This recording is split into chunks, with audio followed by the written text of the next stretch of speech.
അപ്പോൾ ഇന്ന് നമ്മളെടുത്തുള്ളത് Realme X2 എന്ന് പറഞ്ഞ മോഡലാണ്. ഇത് നമ്മളൊരു സ്നേഹിതൻ്റെ ഫോണാണ്. കംപ്ലൈൻറ്റ് ഓന് യൂസ് ചെയ്തുകൊണ്ടിരിക്കുമ്പോൾ ലോഗോ ഓൺലി വന്ന് അങ്ങനെ അവിടെ ഒരു ഷോപ്പിൽ കൊടുത്ത്, നാട്ടിലൊരു ഷോപ്പിൽ കൊടുത്ത് കൊടുത്തതിന് ശേഷം അവർ ചെക്ക് ചെയ്തിട്ട് അവർ കസ്റ്റമറുടെ അടുത്ത് പറഞ്ഞത്, അതായത് സ്നേഹിതനോട് അവർ പറഞ്ഞത് ഇതിൻ്റെ EMMCയും CPU അടിച്ചു പോയിട്ടുണ്ട്. അപ്പോൾ ഇനി EMMC പുതിയത് കിട്ടാലുള്ളൂ, ഇത് റെഡി ആവുക എന്ന് പറഞ്ഞിട്ടാണ് അവരിത് കൊടുത്തു വിട്ടത്. ഇതിപ്പോൾ ഫോൺ ഫുള്ള് വർക്കൊക്കെ കഴിഞ്ഞ് നമ്മൾ CPU EMMC ഒക്കെ ചെയ്ത് ഫുള്ള് വർക്കിംഗ് ആണ് സെറ്റ്. ഇനി ഇത് എനിക്ക് കിട്ടുമ്പോൾ ഉള്ള കണ്ടീഷൻ നമുക്ക് ഒന്ന് കാണാം. നമുക്ക് കിട്ടുമ്പോൾ ഉള്ള കണ്ടീഷൻ, ബോർഡിൻ്റെ കണ്ടീഷൻ ഇതാണ്. ഒരു വട്ടം ഇതെല്ലാം റീബോൾ ചെയ്തിട്ടുണ്ട്.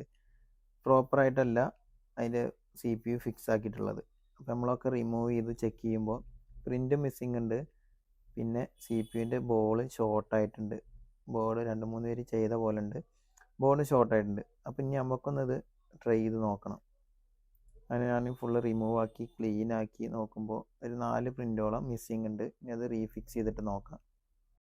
അങ്ങനെ നമ്മൾ പ്രിൻ്റ് ഇട്ട് കൊടുത്തിട്ടുണ്ട്. പിന്നെ CPUയും EMMCയും റീബോൾ ആക്കിയിട്ടുണ്ട്.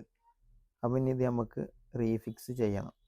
റീഫിക്സ് ചെയ്തിട്ട് ഫോൺ ഓൺ ആവണില്ല. അപ്പോൾ നോക്കുമ്പോൾ നമ്മൾ ക്യാമറൻ്റെ കണക്ഷനിൽ വരുന്ന ഭാഗത്ത് ഷോർട്ടാണ്. അപ്പോൾ ചെക്ക് ചെയ്ത് നോക്കിയപ്പോൾ കണക്ടർ ഹീറ്റ് തട്ടിയിട്ട് കണക്ടർ അതിൻ്റെ പൊസിഷൻ മാറിയിട്ട് ഷോർട്ടായി കിടക്കുകയാണ്. അപ്പോൾ അങ്ങനെ നമ്മൾ ക്യാമറൻ്റെ ഷോർട്ട് റിമൂവ് ചെയ്തപ്പോൾ ഫോൺ ഫുൾ ഓൺ ആയിട്ടുണ്ട്. അപ്പോൾ എന്താ പറയാനുള്ളത് വെച്ചാൽ, ഫോണ് നമ്മൾ സർവീസിന് കൊടുക്കുമ്പോൾ ഇങ്ങനെ വലിയ കംപ്ലൈൻ്റ് ഒക്കെ ആണെങ്കിൽ, നമുക്ക് അത്യാവശ്യം ഇമ്പോർട്ടൻ്റ് ഉള്ള ഡാറ്റ ഉണ്ടെങ്കിൽ അവിടെ ടെക്നീഷ്യന്, എക്സ്പീരിയൻസ് ഉള്ള ടെക്നീഷ്യൻ്റെ കൈ കൊടുക്കുക. ടെക്നീഷ്യന്മാരാണെങ്കിൽ അവർക്ക് അറിയാത്ത വർക്കാണെന്നുണ്ടെങ്കിൽ ഇത് ഇവിടെ ചെയ്യാനുള്ള ഓപ്ഷൻ ഇല്ല എന്ന് പറഞ്ഞിട്ട് കസ്റ്റമറിന് ഫോൺ റിട്ടേൺ കൊടുത്താലും ഇത്ര പ്രശ്നമില്ല. ഇതുപോലുള്ള കംപ്ലൈൻറ്റ് ഓവർ ടൈം ഹീറ്റ് ആയി കഴിഞ്ഞാൽ EMMC ഒക്കെ ഡാമേജ് ആവും. അങ്ങനെ ആയാൽ പിന്നെ അത് നമുക്ക് ഇതേപോലെ റിപ്പയർ ചെയ്തെടുക്കൽ ബുദ്ധിമുട്ടാണ്. ഇതിപ്പോൾ നമുക്ക് ഒക്കെ ഫുൾ ഓക്കെ ആയിട്ടുണ്ട്. എല്ലാ ഫോണും ഇതേപോലെ റിക്കവർ ചെയ്യാൻ പറ്റുന്ന ഉറപ്പില്ല. ഓവർ ഹീറ്റ് ആയി കഴിഞ്ഞാൽ ഐസ് ഡാമേജ് ആവും. അപ്പോൾ ഇതുപോലുള്ള എന്തെങ്കിലും കംപ്ലൈൻറ്റ് ഉണ്ടെങ്കിൽ നമ്മളായിട്ട് കോൺടാക്ട്